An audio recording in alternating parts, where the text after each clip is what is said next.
Hi, and welcome back to Politodoxy. I'm your host, Aaron Friedman. Today's guest is Marissa Hamilton. Introduce yourself on your own terms. Hi, my name is Merissa Hamilton. I am the executive director at Save Arizona and also the co founder of EasyAZ.org. Save Arizona primarily is focused on voter registration, voter education, and we also care deeply about election integrity and are fighting on that front for Kari Lake's election integrity lawsuits. And then at EasyAZ.org, we make civic action easy as pie, and we are focused on making sure that we can empower you, the voters and citizens, to be able to be the chief stakeholder of your government. We do this by tracking the agenda items, putting for the public meetings and putting that information online. We also have lots of events for you to be able to learn about what's going on and make sure that we can take back our government and save Arizona.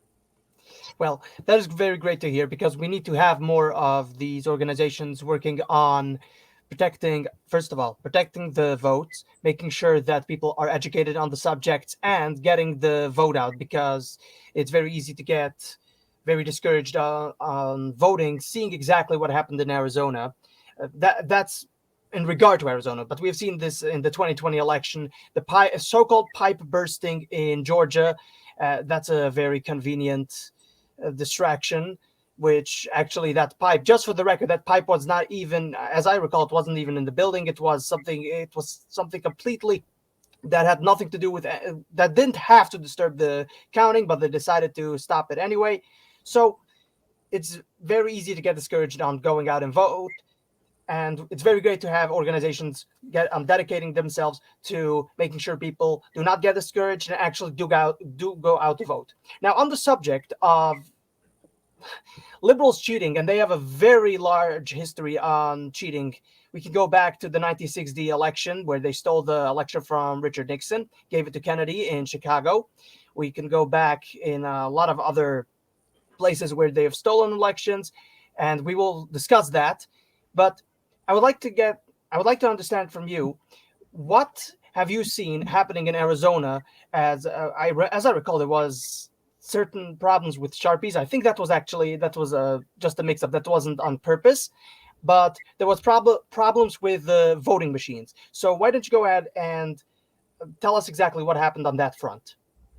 Sure. So, what happened on election day is, and I think that it was negligence at best, but really there seems to be much more to that with the way that the county decided to run the election. But on election day, over 50% of our machines didn't operate. Maricopa County has on site tabulation, and so the printers weren't printing the paper properly, and that was causing tabulation errors and that started at 6 in the morning. There was testing that happened the day before, and it was showing that the tabulators weren't working from what all the evidence seems to show. And but they went ahead with election day as planned, and there was issues. So let me get this straight. So 50% of the machines weren't working, and not only that, as I recall, they weren't working in predominantly Republican areas. That's what I understand it to be. Am I correct in that assumption, in that Yeah, assessment? there's a mix. There are some Democrat areas that also had issues, but it does look like, just based on the map, that predominantly it was Republican areas. And so the issue at hand is that this was really voter suppression. And what's worse than that is that Stephen Richer and Bill Gates did a video that morning. Basically telling the voters that they could leave and go somewhere else and vote instead, because we have voting centers here in Maricopa County. But what they didn't tell voters is that they would have to check out of the voting center before they could go vote somewhere else. What's even more disturbing than that is that the process of checking out isn't included in the manual that the poll workers received. Most of the poll workers say that they weren't trained on how to do a checkout process. Many of them were having difficulty with the hotline and getting the valid information as to how to check people out. Checking out is not part of the election procedures manual, and it's also not in our statutes. So the entire day was a cluster. And so it's really concerning what happened on election day. Do you think that what happened on election day was this on purpose or was this mostly negligence? So, not speaking on behalf of either the organizations I represent, just speaking on behalf of myself, I think that this was beyond negligence. The reason why I think it's beyond negligence is because the Maricopa County GOP told the Maricopa County that their election plan was going to fail. They had advised them to have a different solution when it came to the printers, and as far as having starting the day with full toners, some other suggestions, and Maricopa County dismissed all of those suggestions. And so Maricopa County, whether or not they want to claim that it was just negligence, at some point you have to take responsibility for that. Unfortunately, though, Maricopa County has decided to keep the same election director, Scott Jarrett, the same one that decided to ignore the Maricopa County GOP's recommendations, and said that everything would be fine on election day. What I would say is, going back and looking at the data that we see, on the reconciliation process for election day wasn't followed according to our law, and that's very concerning. The ballots should be reconciled, as far as the number of ballots that they have should be reconciled at every single voting center before they leave, and every single official ballot report should be filled out completely. And that's not what we saw happen on election day. There's many official ballot reports that were not filled in by the poll workers. We don't know why they weren't filled in. The discrepancies haven't been documented. And our election procedures manual says that all discrepancies are to be accounted for before certification.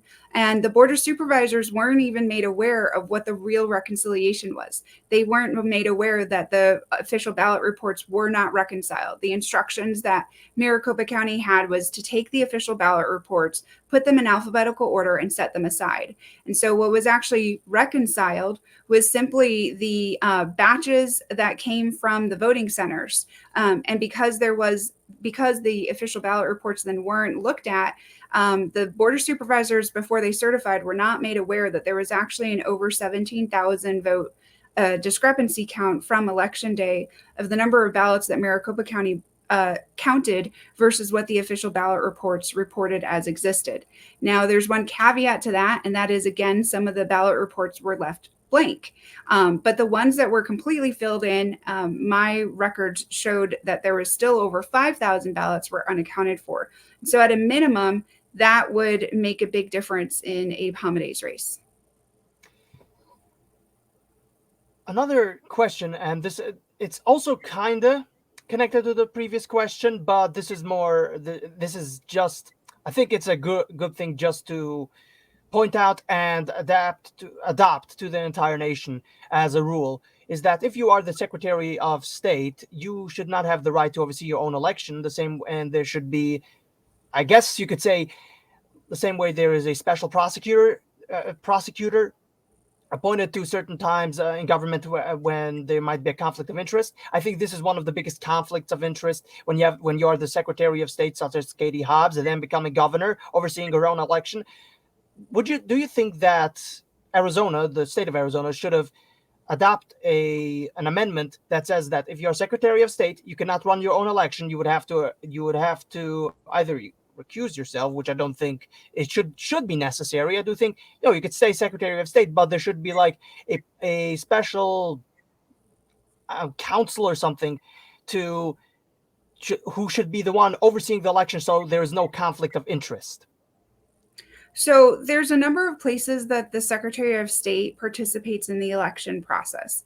And I think that we should take a comprehensive approach to looking at this. We also should keep in mind that the Board of Supervisors all oversee elections in their respective counties. And so a conflict of interest remains there, as well as with the recorder. For the Secretary of State, their role is to create the election procedures manual. It has to be signed off by the governor and the attorney general. The Secretary of State also oversees the machine certification process by appointing a committee to that process.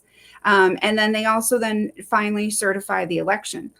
We saw Katie Hobbs take advantage of this and act in very inappropriate ways, I think, for her office, such as threatening lawsuits against the county boards that had concerns of what they were certifying. And I think that was I think that was really an overstep. And if we had had an AG that had the fortitude that we needed, I don't think that should have been permitted. And so there's a lot of concerns I have with how Katie Hobbs conducted herself. As far as having an alternative option to that, that would be something the legislature that would have to provide. And I think we should explore what that looks like. I don't exactly know the perfect answer to that. But unfortunately, with Katie Hobbs being the occupant of the 9th floor at the moment, I don't think we're going to get the changes that we need there.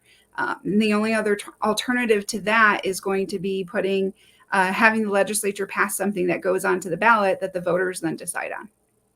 Well, I guess we are both on agreement on the principle of having somebody step in as a intermediate between getting elected the Secretary of State and the competitor, just so there is no conflict of interest. But details that should be worked out by the legislature, which I agree. The Arizona legislature should come together and they should figure out exactly how that looks like. But there should be somebody that steps in just to make sure there's no conflict of interest, or at the very least, that people can perceive the election as being a legitimate election. Because now we have a lot of people in Arizona who have they don't believe in the election process because of, as you said, she was the one who verified, as I recall, what you said. She's the one who verified the voting machines via a council, and those same voting machines broke down about 50% in a lot of also Republican areas. Just to be clear, the voting machines that she certifies are not actually the printers. The printers that we see that are used on election day, I don't believe that they actually go through a certification process. Oh wow! I mean, shouldn't everything be notify? Sorry, what am I saying? Shouldn't everything be verified? I think that they should be, but I think our law is lacking significantly in that.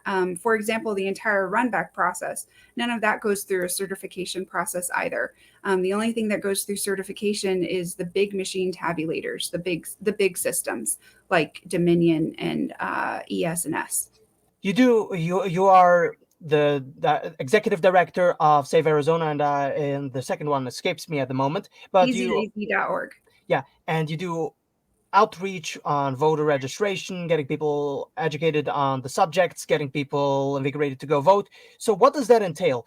And I'm asking that because we used to see that Arizona used to be a Republican state, a very I wouldn't necessarily say conservative, because there was a lot of neocons also, but it was a Republican state nonetheless, constantly electing Republicans. So now it's now turning into a more conservative state, but it takes time. So with that, I would like to know what does the registration entail with getting people educated on subjects, getting people excited to go vote? So it's interesting because, and actually, Charlotte Roos from Just the News published a great article today on this very topic that I highly recommend your listeners take a look at. And it talks about the transition that's been happening across the country, but especially in Arizona, to becoming America First conservatives. And so that transition means in Arizona that we've had a lot of people leave the official Republican Party in their voter registration and switch to becoming independent. The challenge with that, though, and one of the pieces that we have to do a lot of education on, is that means that when the presidential election comes up in March, that is a closed primary for the presidential preference, which means that only registered Republican voters can vote in that election. And so I'm personally hoping that a lot of our independents return to having their registration be as Republican, because we need every single pro-freedom voter out there voting for pro-freedom candidates. And those pro-freedom candidates are going to be running as Republicans. I couldn't agree with you more. And this is a problem here in New York, the same, and it's not that much of a problem as I'm not sure on this policy, but I think that the Conservative and Republican Party both can vote for the Republican in the primary for whoever they want. So I guess that's not that much of a problem in New York, and that's actually the only reason. If it is, that's the reason why I am still staying a Republican in New York. Although I will say this much: the Republican Party in New York, they have everything together. They know what they're doing. They've done very well in the 2022 midterm election. So so I'm less right now. I'm less upset with them. I'm a little less. I've always been upset with the Republican Party, especially the apparatus. But right now, seeing what happened in the 2022 election, I'm much more happy with the results. No, only New York, throughout the states, there was a disaster. Except in Nevada and Florida, they had the pretty good nights that election cycle. So this is one of the reasons I'm staying Republican, just to be able to vote in the primaries. And I understand the appeal to go independent. I myself wanted to go independent, but I'm still staying as a Republican only to be able to vote in the primaries, because we need to elect the most conservative candidate. And if people continue to vote to register as independents, then we lose. Then the Republican Party becomes more liberal by proxy. So that is a very important point to make. So on the Yeah, sub, there's also one other thing to consider. I'm also the Republican member at large for Congressional District 1, and our party is really from the bottom up, which what it means is that the makeup of our party is determined by which voters become precinct committeemen, and then of those precinct committeemen who show up to vote. Because the precinct committeemen determine who our county leadership in the party is. They determine who their state committeemen are, and that determines who our statewide party leadership is. The state committeemen also then determine who our RNC representatives are. And when we saw the last election for the RNC chair, we saw that there's a lot of RNC representatives that don't really like hearing from their state committeemen or their precinct committeemen. They don't want to hear what the people have to say. And so what we're seeing right now is that the people are getting more involved than ever before. And that is the shift in the party. The shift in the party is that it is becoming more people-centered. It's become more grassroots-centered than ever before. And I think that we'll continue to see that shift, not just here in Arizona or in New York, but really across the entire country. The people are taking their government back. And you can even see it with the speaker election that's happening right now in Congress. what else do you think, tactically speaking and strategically speaking as well, do you think is the most effective way of switching voters from even independent, but mostly Democrat, at the very least, making them think twice about their subjects? What do you think is the best way? Are the top, let's say top five best things to get Democrats and independents on board with the conservative movement? So the number one issue that's causing Democrats to leave the party has to do with children also. The Democrat Party, Trump says that they've become lunatics, and the party really has become, their policies are really based on lunacy. The issue of of mutilating the gender of children before they can even consent to a tattoo is absolutely asinine. It's insane, and it's hurting children. And we're seeing the terrible stories that are coming out from that, from this movement that's been kind of underground for many, many years. And so that's one area that the Democrat Party has just gone too far. Another area has to do with public safety. Democrats have made cities extremely unsafe. They've made violent crime escalate everywhere that they're in charge, and they've skyrocketed homelessness and drug addiction. And that is something that Democrat voters, they don't agree with. They don't want to see that. They want to see safe neighborhoods. They care about the police. They care about their firefighters, and they want their cities to be looked at. They want safe parks. They want parks that everyone can be able to participate in. And then also, I think that Democrat voters also very much care about the border. They care about safety.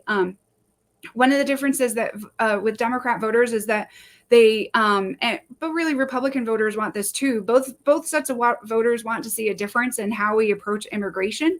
There's differences between the two sides of voters as to what they want to see, but ultimately they want to see a safe border. They want to see a border that is protected.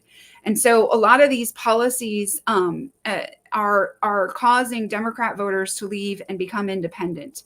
Another issue has to do with inflation. $1 trillion spending packages is way too much money for Democrat voters to stomach. They are sick and tired of seeing that.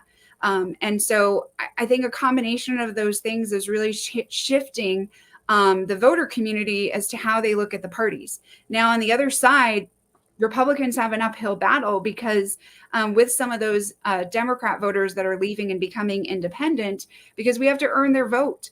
And a big part of that has to means that we need to communicate what the American dream is, what the American dream looking forward looks like, and why they should vote for Republicans. But I think that in states that we have active grassroots, that the Republican Party is very well positioned because the party is run by the people. And so the more the people get involved, the faster we will save our country.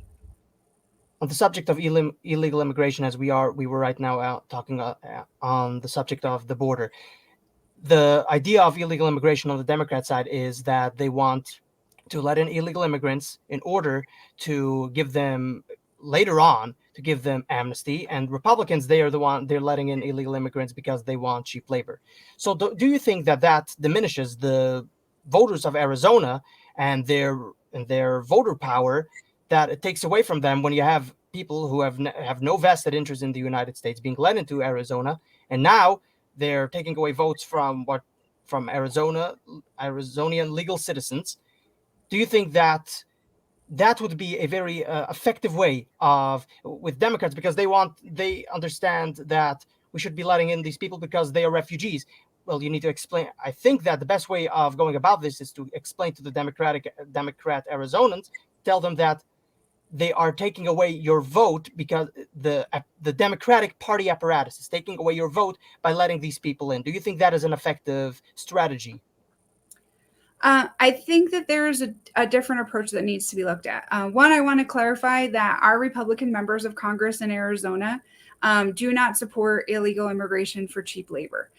They support lawful immigration every time. And they also care about the concerns of, the situation of the people that are coming across illegally as far as the families go. But I think that it's safe to say that every single one of our members of Congress cares very much about having a secure border and having all of our immigration laws followed. And so I don't have concerns about that with our Republicans here in Arizona. We've done a really good job of making sure that we elect people that care about border security. As far as the concerns about it taking away the votes and diluting the vote, absolutely. If you're and I think that the Democrat position of the party here in Arizona is not just amnesty, it's way beyond that. They believe that anyone that crosses the border should have full rights as a citizen immediately. And not only that, but we should basically be paying every part of their livelihood.